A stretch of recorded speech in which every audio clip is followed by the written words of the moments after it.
Amém. Glória a Deus. Cadê o povo abençoado aí? Glória a Deus.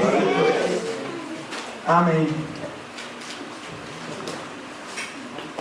Amados e queridos irmãos, estão tranquilos? Firme na rocha? Amém. Eu quero ministrar uma mensagem nessa noite, visto que o culto é a rede de jovens, para os jovens. Amém. Por que eu estou falando isso? Eu acredito que jovem, eu já disse isso aqui, não é a primeira vez, é de 0 a 100 anos. Então, compreende todas as pessoas que estão aqui. Porque muitas vezes a gente faz a seguinte análise. Quando a gente fala de jovem, se pensa num primeiro momento que a gente vai pregar para adolescente. Não é isso que a gente pensa? A gente associa jovem aos adolescentes. Mas eu acredito que jovem, enquanto você viver, enquanto você tiver disposição, enquanto você tiver energia, você é jovem. Amém. Eu gosto de um texto que o apóstolo Paulo fala, 2 Coríntios capítulo 4, versículo 16, que ele diz: por isso não desfalecemos, ainda que o nosso homem exterior se corrompa, o interior se renova de dia em dia. Ou seja, a juventude mora aqui dentro. A juventude está no teu e no meu interior. Amém? Amém. Então eu acredito que essa palavra vai alcançar você. Essa palavra vai abençoar você. Eu vou pregar uma mensagem com o seguinte tema: princípios para ser um jovem acima da média. Quem deseja ser um jovem, uma pessoa acima da média? Amém. Todos desejamos. Então, queridos, vamos abrir nossas Bíblias no Salmo 119. Salmo 119, versículos 9 ao 11. Um texto aqui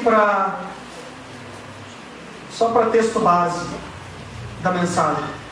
Salmo 119, versículos 9 ao 11. Amém? Todos acharam? O Salmo está fácil. Só abrir a Bíblia no meio, você cai lá no livro de Salmos. Glória a Deus. O Salmo 119, do versículo 9 ao 11, diz assim: como purificará o jovem o seu caminho? Observando-o conforme a tua palavra. De todo o meu coração te busquei. Não me deixes desviar dos teus mandamentos. Escondi a tua palavra no meu coração, para eu não pecar contra ti. Amém? Amém. Então, queridos, visto que o tema da mensagem é esse, princípios para ser um jovem acima da média, o que significa ser acima da média? Primeiro, o que significa estar na média? Estar na média é você viver como todo mundo vive. Estar na média é você fazer o que todo mundo faz. É a maneira comum de se viver. E muitas vezes é a maneira que o mundo ensina. É a maneira como aquelas pessoas que não têm entendimento de Deus, da palavra, aquelas pessoas que não têm a mente de Cristo, agem de maneira natural, de maneira comum. Então, queridos, o que significa ser uma pessoa acima da média? Significa ser uma pessoa que faz a diferença, que não vive de maneira comum. O jovem acima da média é aquele jovem que tem personalidade. É aquele jovem que não negocia seus princípios e seus valores. É aquele jovem que é sim, sim, não, não. É o jovem, é a pessoa, é o ser humano que sabe onde quer chegar. Ele tem objetivos na vida. Ele tem seus propósitos firmes. Amém? Amém. Uma pessoa que vive acima da média, ela se destaca na sociedade. Ela se destaca no meio de convívio, na casa dela, no local onde ela trabalha, no meio das amizades que ela tem, na igreja. Um jovem acima da média. E um jovem acima da média, ele chama atenção. E todos querem estar com ele. Porque afinal de contas, ele tem virtudes e qualidades que chamam a atenção. Então, normalmente, é comum uma pessoa que é acima da média ter bastante e bons relacionamentos. Então, gente, eu creio que esse tema é bastante extenso. Inclusive, eu tive bastante dificuldade aqui para separar 5 tópicos que eu quero abordar, então. Bem rápido e objetivo. Eu vou falar sobre 5 tópicos que eu creio que é bastante pertinente para tratar com jovens. Jovens de 0 a 100 anos. Eu acredito que essa palavra vai alcançar todos vocês. De alguma forma, de algum modo, essa palavra vai falar comigo e com vocês. Amém? Amém. Então, queridos, em primeiro lugar, eu vou falar então sobre alguns princípios que eu creio que se você aplicar na tua vida, é muito provável que se você se submeter a isso aqui, você será uma pessoa acima da média. Então, todos queremos ser acima da média. Amém? Amém. Em primeiro lugar, então, para você ser uma pessoa acima da média, você precisa enterrar o seu passado. Enterrar o passado. Vamos fazer o seguinte, gente. Vamos começar tudo de hoje.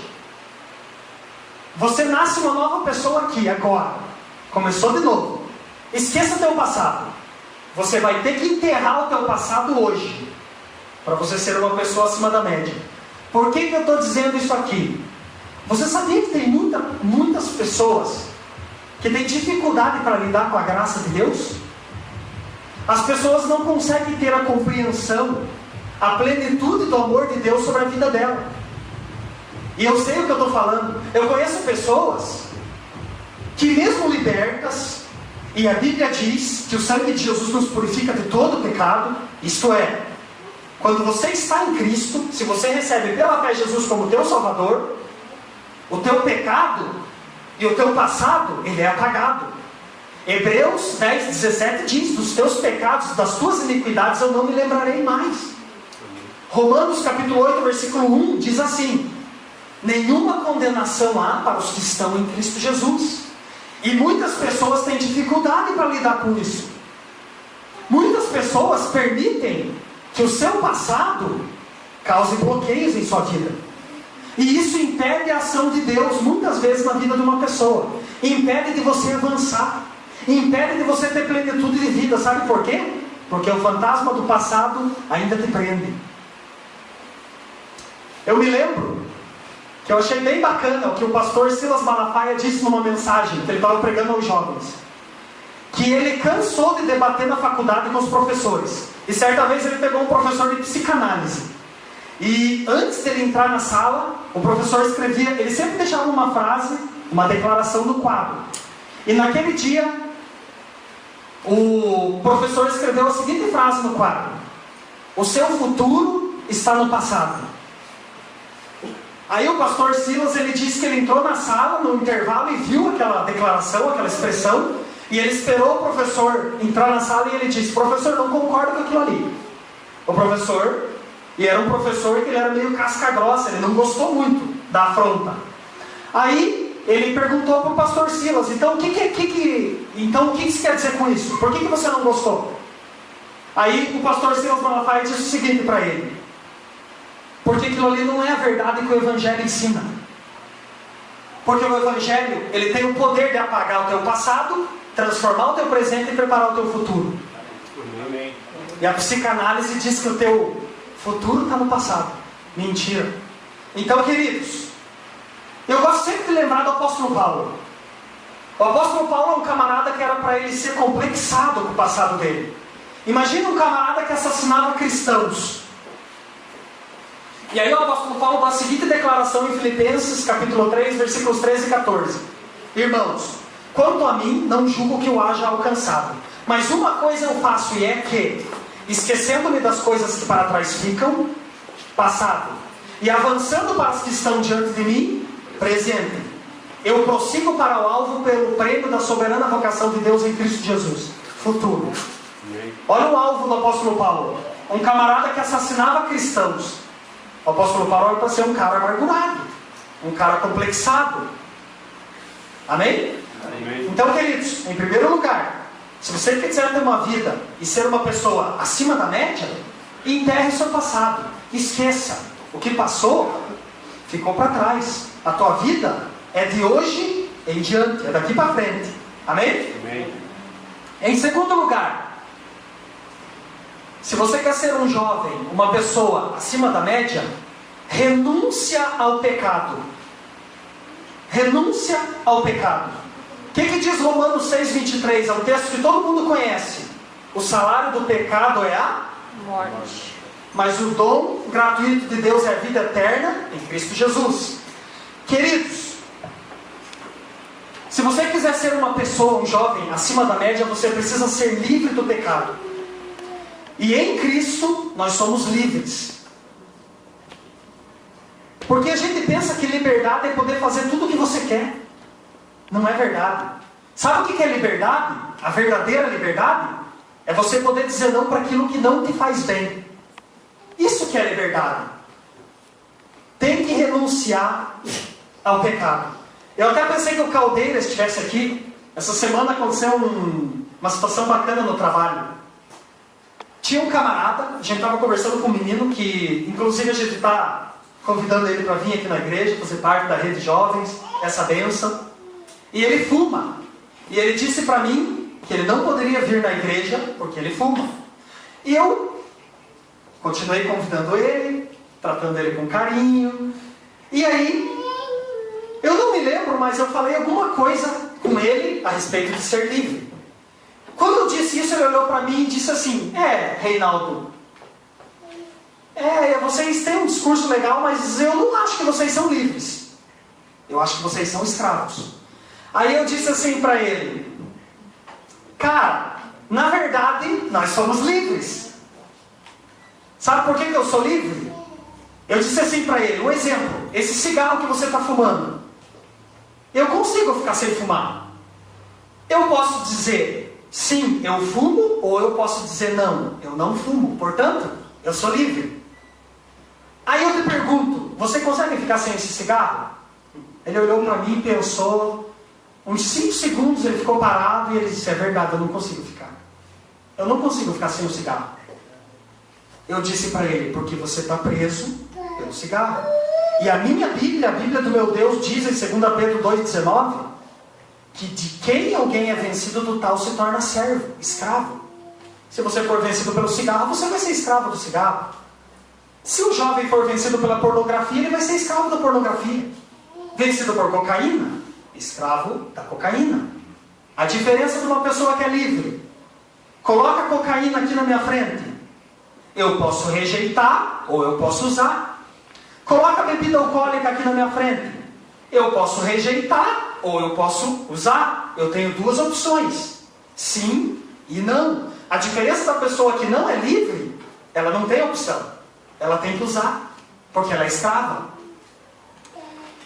Queridos, escuta essa declaração de Jesus. Jesus diz, João capítulo 8, versículos 32, 34 e 36. No 32 ele disse a frase célebre que todos conhecem: conhecereis a verdade e a verdade vos libertará. No 34 ele diz assim: todo aquele que comete pecado é escravo do pecado. E no 36 ele diz assim: se pois o Filho vos libertar, verdadeiramente sereis livres. Sabe qual que é o grande engano do mundo e das pessoas que pensam que são livres? Elas até são livres, porém elas não são verdadeiramente livres. Porque verdadeiramente livre é aquele que diz não para o pecado, é aquele que renuncia. E gente, deixa eu dizer mais uma coisa que está aqui. O mesmo pecado que hoje te dá a sensação de liberdade é o pecado que vai te aprisionar um dia. Tem pessoa que começa fumando um cigarro, mas de repente um cigarro não dá mais. Agora tem que fumar uma carteira por dia. O cigarro não está mais sendo satisfatório. Já tem uma coisa melhor: maconha. Mas de repente a maconha não está mais dando toque. Já tem uma coisa melhor: o crack. E aí vira uma bola de neve. Porque o mesmo pecado que um dia dá a sensação de liberdade é o pecado que vai aprisionar a pessoa um dia. E só o sangue de Jesus tem poder para libertar uma pessoa do pecado. Então, querido, se você quer ter uma vida, ser um jovem, ser uma pessoa acima da média, tem que haver renúncia ao pecado. Terceiro lugar, Em terceiro, se prepare para a vida, cresça em conhecimento. Isso aqui é interessante. Se prepare para a vida, cresça no conhecimento. Jovens, atentem os ouvidos agora ao que eu vou dizer aqui. Nós estivemos, há mais ou menos um mês atrás, fomos assistir uma ministração do pastor Silas Malafaia. Algumas pessoas que estão aqui foram conosco. Eu, o pastor Marcos, foi o Newton, a Karen, o Ricardo. E em determinado momento da mensagem, o Silas, ele disse um princípio que eu achei interessante, achei bacana, eu gravei. No tempo da pós-modernidade, quem vai vencer são aqueles que detêm o domínio do conhecimento. Ele pregou uma mensagem sobre crescimento. E ele disse isso. No tempo da pós-modernidade, quem vai vencer são aqueles que detêm o domínio do conhecimento. Para você ser uma pessoa acima da média, você vai ter que ter conhecimento na área que você atua e nas áreas correlatas. Você vai ter que ter domínio e conhecimento naquilo que você faz e conhecer outras áreas. E hoje o mínimo que se exige no mundo global, no mercado de trabalho, é você falar inglês. É o mínimo que se exige. Que hoje já estão exigindo também o espanhol e outras línguas. Queridos, eu e você, nós, para sermos jovens acima da média, precisamos crescer na graça e no conhecimento. E isso se aplica também para o mundo espiritual. Qual que é a fonte de destruição? Oséias 4,6 diz assim: o meu povo foi destruído por faltar conhecimento. E Jesus, ele repete essa afirmação no Novo Testamento. Mateus 22, 29. Errais por não conhecerem as Escrituras Sagradas e nem o poder de Deus. E, gente, deixa eu dizer uma coisa aqui para vocês. Quem é que tem medo do diabo? Alguém que tem medo do diabo? O diabo tem poder, sim ou não? Tem poder. Nós não podemos subestimá-lo e nem tampouco fazer apologia a ele, dar supremacia para ele, superpoderes. Porém, deixa eu dar uma instrução aqui para vocês. O diabo não tem poder para destruir você. Sabe o que ele faz para destruir você? Ele te engana. Ele te induz ao erro. E se você não tiver o conhecimento da palavra, se você não tiver alicerçado na rocha que é Cristo, e ele diz que aquele que ouve a sua palavra e a pratica está com a sua casa sobre a rocha, se você não tiver o conhecimento da palavra e da verdade, você vai beijar a lona. Porque o diabo, ele trabalha para induzir você ao erro. Porque ele sabe que se você viver no pecado, a Bíblia é a palavra de Deus, que não pode mentir, diz que o salário do pecado é a morte. Foi assim que ele fez com a Eva, lá no princípio, no jardim do Éden. Foi assim que ele fez com Adão. Ele só induziu ao erro. Quem disse que você vai morrer se você comer o fruto da árvore? Deus mandou, ordenou com que vocês não comessem, porque Ele sabe que quando vocês comerem, vocês serão igual a Ele.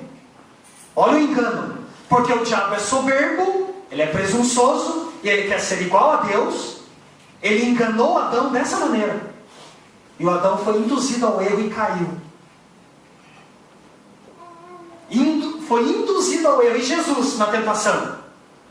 O diabo tentou induzir ele ao erro também. O diabo atacava e Jesus contra-atacava com a palavra.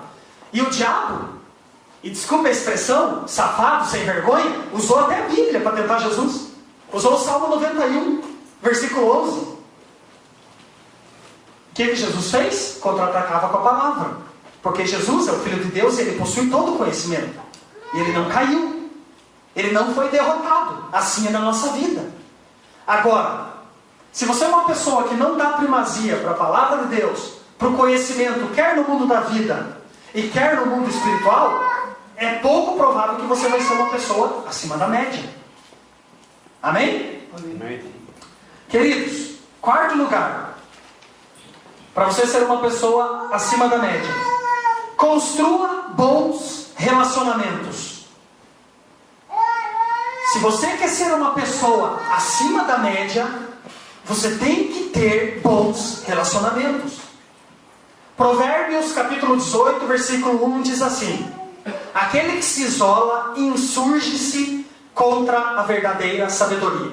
O que isso significa? Que a pessoa que se isola, que não constrói relacionamento, é burra. É isso que a palavra está dizendo. Aquele que se isola insurge-se contra a verdadeira sabedoria. Queridos, eu passei 3 anos na faculdade ouvindo uma professora dizer todo ano a mesma coisa. Professora de relacionamento interpessoal. Ela dizia assim, que no mundo globalizado, ela dava exemplo de uma empresa, de uma organização. Tem lá o gestor e há uma promoção naquele ambiente de trabalho, onde ele precisa escolher uma pessoa para colocar numa vaga nova. Tem 10 pessoas. Todos estão qualificados, todos têm experiência, todos têm conhecimento técnico. O que vai decidir? Qual é a linha que aquele gestor vai trabalhar para decidir entre uma pessoa? O relacionamento interpessoal. E isso é uma verdade. A pessoa que sabe se relacionar melhor, a pessoa que tem, a professora usava esse termo lá na faculdade, destreza interpessoal. É você saber se relacionar com vários tipos de pessoas. Eu trabalho com equipes, eu trabalho com pessoas, e eu vejo isso. Pessoal, cada indivíduo, cada ser humano traz para o ambiente de trabalho, para o seu meio de convívio, crenças e valores que ele aprendeu na casa dele, que ele aprendeu na sociedade, e você tem que saber lidar. Você tem que saber lidar com tudo isso. Tem pessoa que tem mais habilidade, tem pessoa que não. Tem pessoa que quer puxar o tapete do outro. Tem pessoa que tem mais humildade. Então, queridos, você tem que aprender a lidar com isso. E mais uma coisa. Os teus relacionamentos precisam ser em qualidade e em quantidade. Em quantidade e em qualidade. Você não pode também se relacionar com qualquer um. Ou você vai ser da média ou abaixo da média. 2 Coríntios capítulo 6, do versículo 14 ao 18 diz assim. É um texto que vocês conhecem. Que sociedade tem a justiça com a injustiça. Que comunhão tem a luz com as trevas. Que harmonia há entre Cristo e Belial. Que parte tem o fiel com o infiel. Que consenso há entre o templo de Deus e os ídolos. Pois vós sois o templo do Deus vivente, como disse Deus. Neles habitareis, e entre eles eu andarei. Eu serei o seu Deus, e eles serão o meu povo. Pelo que saí do meio deles, apartai-vos, não toqueis em nada imundo, e então vos recebereis. Eu serei para vós pai, e vós sereis para mim filhos e filhas. As pessoas com quem você se relaciona determinarão o estilo de vida que você vai ter. Lembra de um ditado que os nossos pais diziam? E dizem: diga-me com quem tu andas. Isso é batata. Isso é fato. Diga-me com quem tu andas, que eu direi quem tu és. Tem pessoa que não agrega nada para a nossa vida. Tem pessoa que não acrescenta nada para nós. Então, queridos, uma coisa é amor e misericórdia. Nós precisamos se relacionar com todas as pessoas. Eu preciso dizer isso aqui, porque senão acaba havendo um contraste aqui na mensagem. Você precisa se relacionar com todas as pessoas. Você é um ser social. Você não pode viver isolado. Ou só viver com pessoas que professam a mesma fé que você. Agora, o que eu quero dizer? Relacionamento profundo, não. Relacionamento profundo, não. Você tem que ter amizade com pessoas que vão acrescentar na tua vida. Que vão edificar a tua fé. Que vão avançar junto com você. Que tem propósitos comuns. Que estão debaixo da mesma missão. Essas pessoas precisam ser seus amigos. Essas pessoas precisam compartilhar um relacionamento com vocês. E, gente, eu preparando essa mensagem essa semana, aí na quinta-feira eu assisti o jornal Hoje. E eu assisti uma matéria bem bacana, que trouxe à luz isso que eu estou abordando nesse tópico aqui. E eu vou pedir então para o Diego mostrar para a gente aqui na tela. essa reportagem que foi transmitida na quinta-feira, dia 23, no jornal Hoje. Prestem atenção, queridos. De recrutamento em São Paulo reflete a situação do mercado de trabalho. Vaga é o que não falta para estudantes. Mas o que fazer para ser um dos escolhidos pelas grandes empresas? É o que você vai ver agora.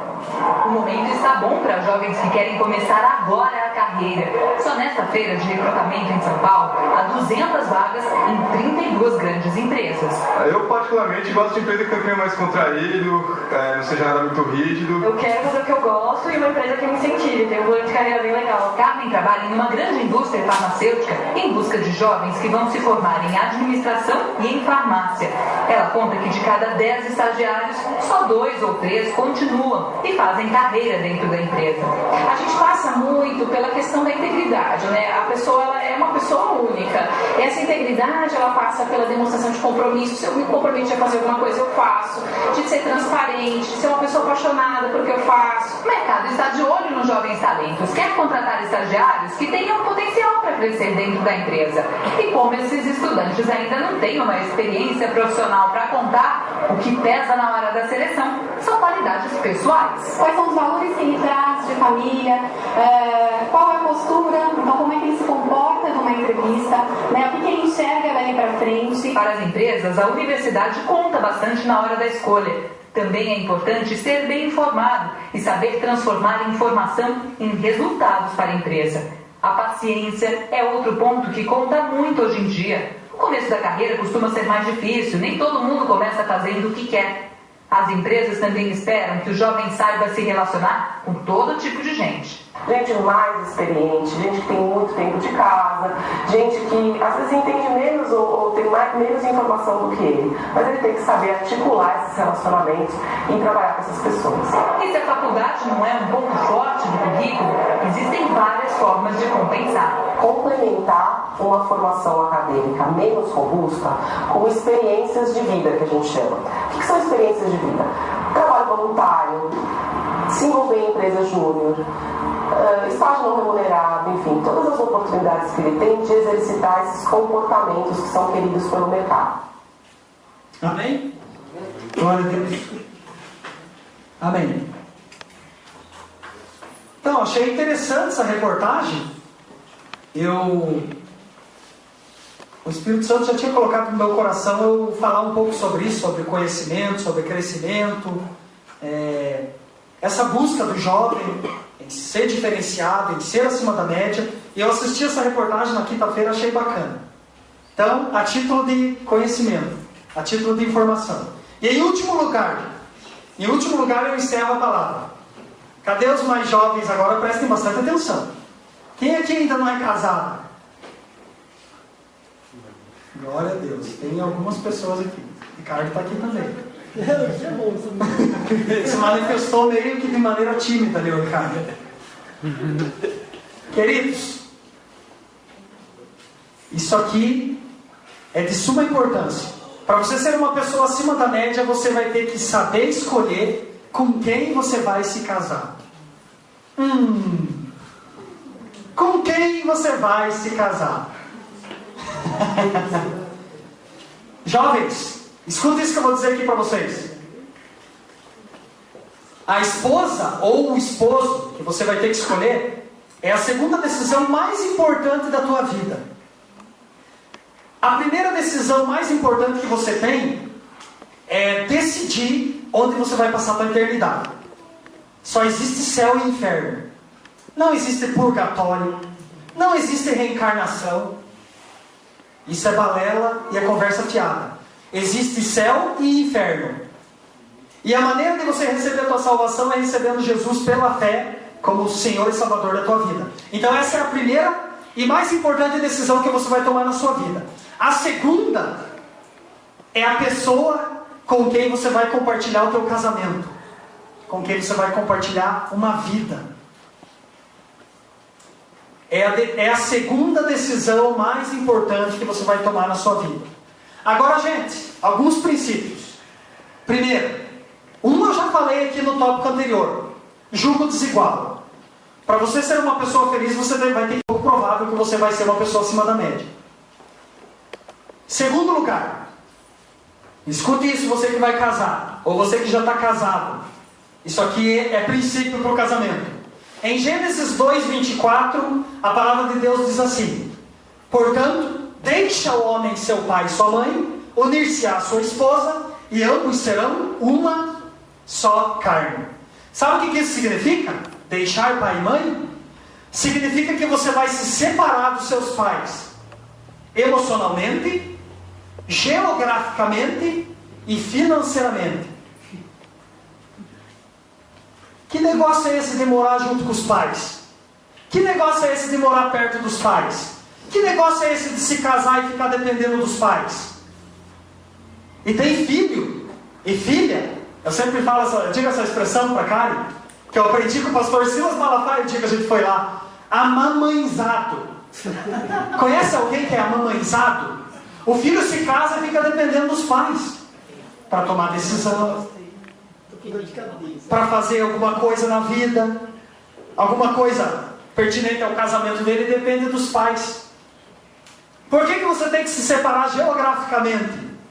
Eu sempre digo para minha sogra, a Karen está aqui, ó. A Karen sabe que eu falo a verdade e não minto. Eu digo bem assim para minha sogra.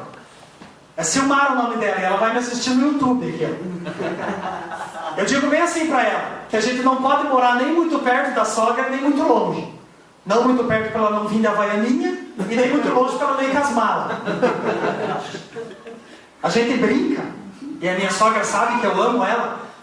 Maior parte do tempo que eu não estou com a minha sogra, eu estou contando piada de sogra para ela. A gente se ama. A Karen está aqui e sabe que é verdade. Gente, a gente está brincando aqui, mas é uma verdade. Sabe por que você tem que morar um pouquinho afastado dos teus familiares, dos teus parentes? Para que ninguém interfira no teu relacionamento. Para que ninguém interfira no teu casamento. Porque isso vai trazer problema para a tua vida. Eu sempre falo para a Karen aqui, ó. Eu não admito que ninguém se meta no nosso relacionamento. É briga. Quer ver eu sair do meu estado de mansidão e vir falar mal da Karen para mim? Vai arrumar confusão. Vai arrumar inimizade. Eu não admito interferência no meu relacionamento. Jamais. Seja quem for. Agora, gente, não significa que você vai abandonar os seus pais. Mas o acesso, a visita aos seus pais, quando você estiver casada, elas serão esporádicas, com menor frequência, porque a tua prioridade vai ser teu casamento. A tua prioridade, querida, vai ser o teu esposo. A tua prioridade, minha amada, vai ser o teu esposo. Meu querido, a tua prioridade vai ser a tua esposa, a tua amada. Amém? Amém. Isso aqui é um princípio. E queridos, enquanto nós retomamos aqui os nossos louvores, eu quero estar orando com vocês. Eu quero orar com os jovens. Quero pedir aqui a presença do nosso Ministério de Louvor. Queridos, quem aqui ainda quer ser um jovem acima da média? Amém? Todos queremos. Eu abordei aqui alguns princípios. Alguns entre tantos. Que se você aplicar isso aqui na tua vida, é muito provável que com a ajuda de Deus, você será uma pessoa acima da média. Você vai se destacar naquilo que você fizer. Você vai ter prosperidade na tua vida emocional, no teu casamento, na tua vida espiritual, em todas as áreas da sua vida. Porque Deus é um Deus que promete e vela em cumprir suas promessas.